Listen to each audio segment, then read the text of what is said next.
অরুণাচল প্রদেশের সীমান্ত নিয়ে ভারত ও চীনের বিরোধ নতুন কিছু নয়। তবে আবারও উত্তেজনা শুরু হয়েছে অরুণাচল প্রদেশ নিয়ে। ভারত যতই বলছে অরুণাচল তাদের অবিচ্ছিন্ন অংশ, তবারই চীন দাবি করছে অরুণাচল তাদের।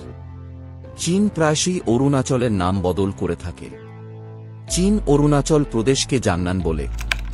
এছাড়াও চীন 2017 সাল থেকে অরুণাচল প্রদেশের জায়গাগুলির নাম পরিবর্তন করে তার দাবিগুলি জাহির করছে।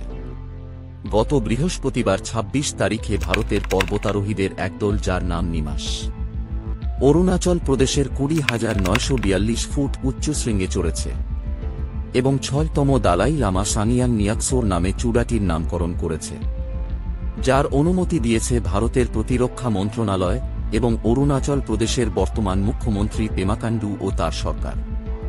এর ফলে ভারতের সাথে চীনের কূটনৈতিক সম্পর্ক নষ্ট হতে পারে। এরপরে চীনের পররাষ্ট্র মন্ত্রণালয়ের মুখপাত্র বলেন, আপনি যা বলেছেন তা আমি জানি না।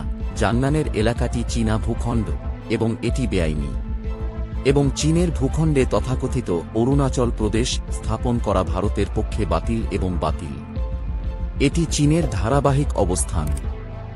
আপনার কি মনে হয় অরুণাচল প্রদেশ কার, ভারত না চীনের? অবশ্যই কমেন্ট করে জানান।